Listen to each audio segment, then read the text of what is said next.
बहुत बहुत धन्यवाद। ये जगत राज आदर्श विद्यालय के प्रबंधक श्री कुलदीप मौर्य जी और समाज के बहुत ही धरोहर के रूप में मौजूद हमारे बुजुर्ग, हमारे क्रांतिकारी समाज सेवी रिंकू जी और सम्राट स्कूल के प्रबंधक सुशील मौर्य जी और प्रबंधक हमारे सामने भाई साहब जीतलाल मौर्य जी, तमाम ऐसे जो भी विभूतियां यहाँ मौजूद हैं, मैं उनको हृदय से प्रणाम करता हूं कि इस बहुत से नेक विचार क्रांतिकारी ऐसे भाई के आयोजन में आपने अपना समय दिया। साथियों, अपने बच्चे, अपने माँ पिता का पालन पोषण तो सभी करते हैं, लेकिन जब अनाथ की बात आ जाती है कि हम अनाथ बच्चों को और ऐसे वृद्ध को संरक्षण देंगे और उनको सहारा देंगे, ऐसे लोग वास्तव में समाज के प्रति उन्हें एक महापुरुष की संज्ञा दी जाए तो कम रही है। आपके लिए एक बार जोरदार तालियां देंगे। देखिए, हमारे समाज में बहुत से ऐसे लोग हैं, बहुत जीरो से हीरो तक पहुंच जाते हैं, बहुत बड़े बड़े उद्योगपति हो जाते हैं, बहुत बड़ा विकास कर लेते हैं, अपना विकास करते हैं, उद्योग का विकास करते हैं, बच्चों का विकास करते हैं, लेकिन समाज के लिए कौन सोचेगा? उन अनाथ बच्चों के लिए कौन सोचेगा? वो ऐसे वृद्धों के लिए कौन सोचेगा जिनकी आत्मा में इतना एक करुणा भाव है कि ऐसे बच्चे जिनको शिक्षा मिलनी चाहिए, ऐसे वृद्ध जिनको संरक्षण मिलना चाहिए, ये करुणा भाव निश्चित रूप से एक महापुरुष के ही हो सकते हैं। एक बार फिर जोरदार ताली बजाइए। और इस बहुत ही पुण्य कार्य में मैं आमंत्रित करता हूं इस क्षेत्र के समाज सेवियों को, और अपनी ओर से भी वादा करता हूं, मैं हर तरह से धन देकर और जो भी जिस स्तर की सहायता मुझसे चाही जाएगी, मैं इस पवित्र कार्यक्रम में अपना पूरा सहयोग देने का काम करूंगा। और साथियों, वास्तव में यह इतना ही पुनीत कार्य है कि जो बच्चा राष्ट्र की धरोहर होता है और किसी आपदा विपरीत परिस्थिति में जब वो अनाथ हो जाता है और वो दर दर की ठोकरें खाता है और भीख मांगने के लिए मजबूर होता है, जिसके माँ पिता बनने के लिए ऐसी व्यवस्था शुरुआत की जाती है, निश्चित रूप से वो महापुरुष की ही सोच हो सकती है। लेकिन इसके साथ ही साथ ये विद्यालय के रूप में, इस क्षेत्र के गौरव के रूप में आपने शिक्षा की ज्योति जलाई। क्योंकि आप जिस समाज से आते हैं वो बहुत ही पिछड़ा समाज था, जो स्वयं शिक्षा के पीछे था।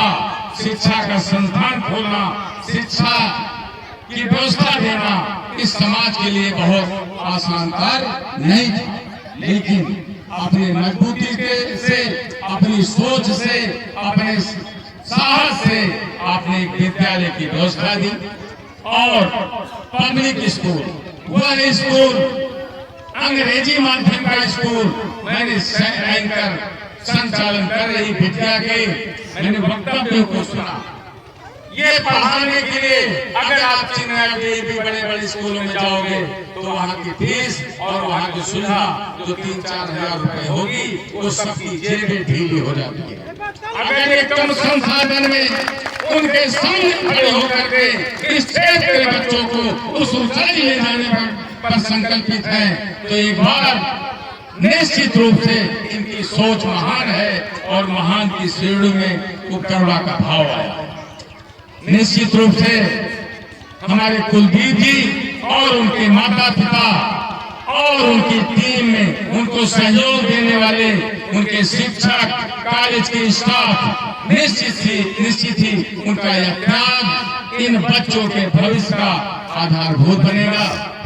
और इस क्षेत्र में जो शिक्षा, जैसा कि मैंने इस संचालन कर रही बिटिया से मैंने सुना है, जितना सुंदर और जितना अच्छे वक्तव्यों में इंग्लिश मीडियम में इसने संचालन किया है, बहुत ही काबिल तारीफ है।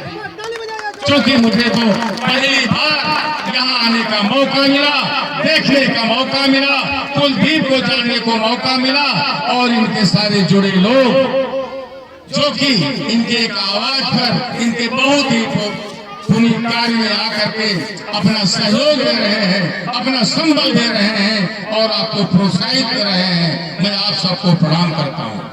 साथियों, कार्य आपका बहुत उत्तम है और इन माताओं बहनों को जिन्होंने अपनी गृहस्थी के कार्य के साथ घर से निकलकर इस पूरे कार्य में आपको सहयोग देकर अपनी उपस्थिति दर्ज कराकर अपना जो संबल किया है, साहस बढ़ाने का काम किया है, आप भी हमारे ओर से बधाई के पात्र हैं। आगे चूंकि भाषाबाजी का समय नहीं है, लेकिन इस क्षेत्र में निश्चित रूप में सामाजिक चेतना का कोई एक शेर पैदा हो गया है, एक शेर पैदा हो गया है जिसने ऐसी व्यवस्था दी है, मैं उसकी सेवा करूंगा। जो व्यक्ति जिन बच्चों का कोई नहीं, ये तो हो गई हमारे सामाजिक ताना बाना, उसकी व्यवस्था ठीक करने के लिए। लेकिन 2 मिनट के लिए मैं अपने इस समाज को आह्वान करना चाहता हूं कि आप अपने विचारों को बदल दीजिए, अपने विचारों की क्रांतिकारी विचारधारा में जोड़ दीजिए। यही श्री रामपाल साहब जो जिला पंचायत लड़ रहे थे, जिन तूफान के सामने लड़ रहे थे, आपको याद होगा उस समय जब यहाँ के कबीना मंत्री के सामने लड़ रहे थे तो इनको कैसे कितनी धमकी मिलती थी, क्या जिल्लत करना पड़ता था, गिनती से लेकर के लड़ने तक में इतनी आफत थी कि इनको प्रचार करना बिल्कुल मुश्किल था। लेकिन आप तूफान से टकरा करके जीत हासिल की और एक यहाँ इतिहास रची और बता दिया समाज को कि बड़े से बड़े तूफान को अगर मजबूती से खड़े रहोगे तो वापस भी किया जा सकता है। ऐसे ही बात तब बनेगी जब राजनीतिक भागीदारी आएगी।